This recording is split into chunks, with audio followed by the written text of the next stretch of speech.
Okay, I'm ready. It's Iwaning, everybody!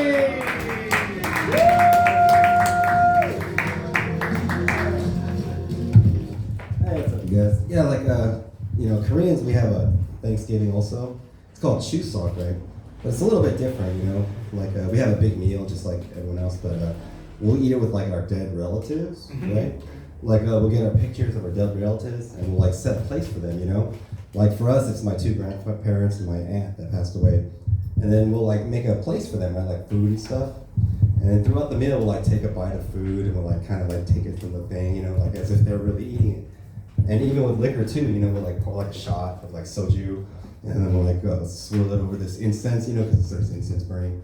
And then we'll like pour it like as if they were eating it, It's kind of like the whole, when you pour whatever some beer on the sidewalk, Well, it's like with food. And then we use their favorite food also. Like my grandmother, her favorite food was like this type of fish. So we always had that fish in front of the picture. And then my aunt, her favorite was like this pork belly. It's like these big slabs of bacon kind of, and we had that. And so for my grandfather, for him, we put my grandmother's picture like under his picture. Yeah, because his favorite thing to eat was my grandmother's pussy. And the national dog of Korea, it's called the chindoke. It looks kind of like a husky, but it's blonde and has a curly tail, and it tastes like ham. It's just, if you go to a Korean person's house, you have to take off your shoes and stuff. It's just mandatory. There's no discussion, right? It's not tradition or anything. We just want to make sure you're not trying to steal our good metal chopsticks. I was watching men's diving on the Olympics. Oh, that is gay as hell, right? Yeah, the men, they wear like this tiniest little G-string like bikini type of thing, And they're all like ripped and muscled and stuff. It is truly the gayest sport, hands down. Actually more like hands up in a back and forth motion. Yeah, the very first thing I learned when I enlisted in the Army was the Army call sign, or the military alphabet, basically, right? Like Alpha, Bravo, Charlie. And the reason why we do that, And the reason is because when you're calling on a radio, like a lot of letters sound similar, right? Like B, D, T, Z, right? When you're on the radio, you're like, what? Did you say B or D, You don't have time for any of that shit, right? So it's like Bravo, Delta, Tango, Zeta, Like if you were gonna spell comedian in military, it would be Lima, Oscar, Sierra, Echo, or whatever, Romeo.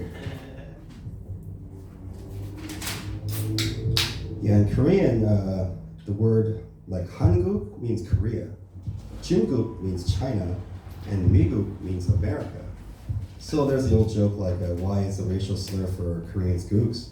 It's because when the first Koreans came to America, they get off the plane and go, Migook!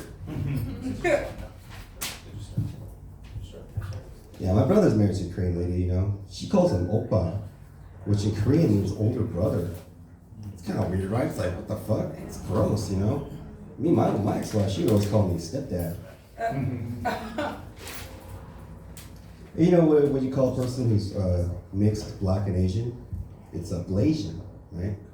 And if they're mixed like Mexican and Asian, it's either Mexican or Masian. But you know what we call people that are mixed with white and Asian? Assholes. Hinduism is a very fascinating religion to me, Whenever I see Hindus practicing the faith, I'm always like amazed and stuff. I'm just like looking at them like, wow, you guys are like so spiritual. You're not praying to Satan, are you?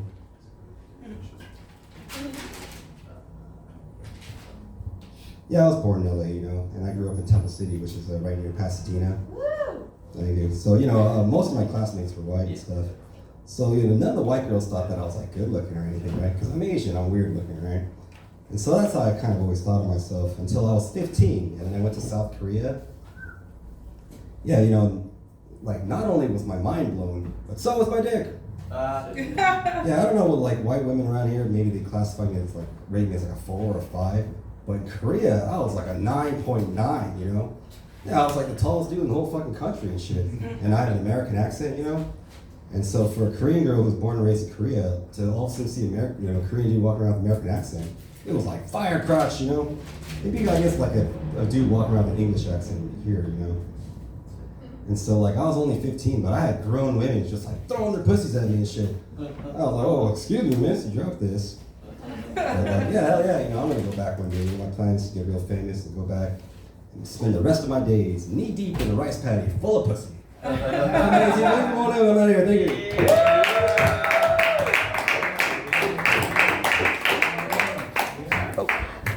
You want them, everybody. I'm Dan Anthony. It's good to see you.